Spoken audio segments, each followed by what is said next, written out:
ایک جگہ ایک پرانا ہاسپٹل تھا۔ وہاں ایک لڑکا کام کرتا تھا جس کا نام راجو تھا۔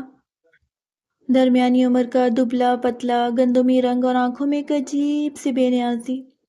وہ کم بولتا تھا اور ہر وقت کسی گہری سوچ میں گم رہتا۔ مریضوں کے لیے بظاہر نرم مزاج، لیکن کچھ نرسیں اس کی حرکات و سکنات سے ناخوش تھی۔ وہ رات کے وقت ہاسپٹل سے اکثر غائب ہو جاتا، بغیر کسی اطلاع کے۔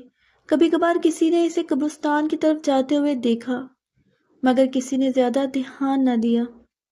راجو کی عادت تھی کہ جب بھی کوئی مریض انتقال کر جاتا، وہ سب سے پہلے اس کی لاش کو مردہ خانے میں لے جاتا۔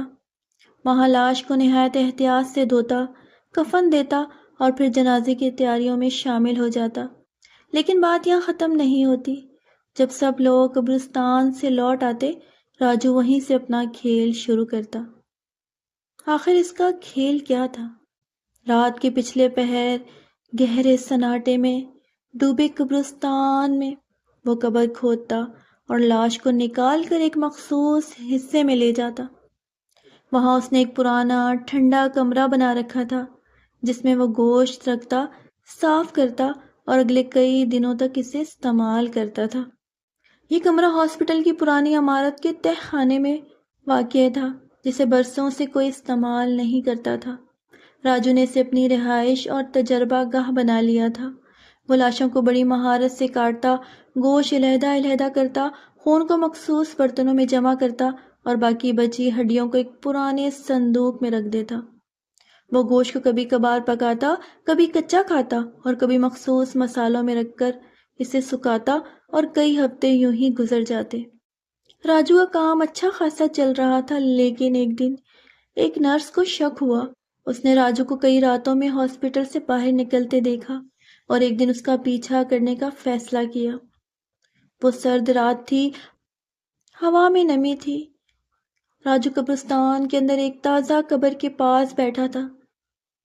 بیلچہ اس کے ہاتھ میں تھا اور اس کی نظریں چاروں طرف گھوم رہی تھی۔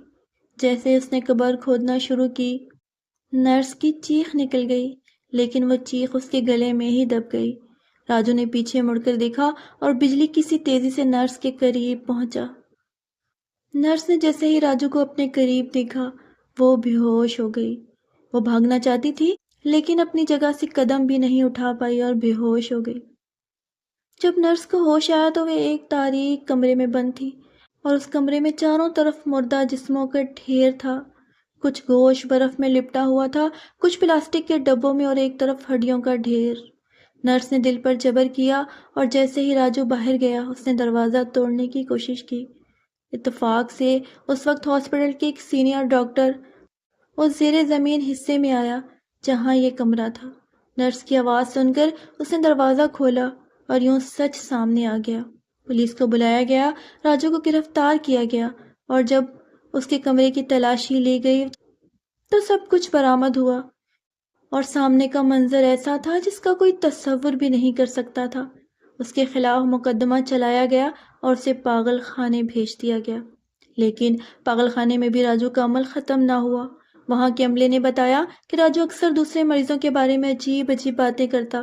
وہ کہتا، یہ جو پاگل ہیں یہ تو پہلے ہی مر چکے ہیں، ان کی روحیں یہاں نہیں، صرف جسم باقی ہیں۔ چند ماہ بعد پاگل خانے میں ایک مریض پراسرار طور پر غائب ہو گیا۔ جب تلاش کی گئی تو ایک پرانے کمرے میں اس کی لاش پائی گئی، آدھی کھائی ہوئی لاش۔ اور راجو، وہ وہاں موجود نہیں تھا، وہ کہیں فرار ہو چکا تھا۔ اس کے بعد کئی علاقوں میں ایسی خبریں آنے لگی کہ لاشیں قبروں سے غائب ہو رہی ہیں۔ بعض لوگ کہتے تھے کہ انہوں نے ایک عجیب سا شخص دیکھا ہے جو رات کو قبرستان میں گھومتا ہے اور جب اسے آواز دی جاتی ہے تو وہ دھند میں کہیں غائب ہو جاتا ہے۔ کہانی یہیں ختم نہیں ہوئی۔ اب بھی بعض راتوں میں جب دھند چھا جاتی ہے اور قبرستان کی خاموشی کو کتے کے بھونکنے کی آواز چھیڑتی ہے تو اکثر لوگ کہتے ہیں کہ انہوں نے ایک دبلا پتلا آدمی دیکھا ہے، بیلچہ لیے قبروں کے درمیان چلتا اور اچانک دھند میں کہیں غائب ہو جاتا ہے۔ وہ کہتے ہیں وہ بھی زندہ ہے، وہ اب آدمی نہیں رہا، سایہ بن چکا ہے۔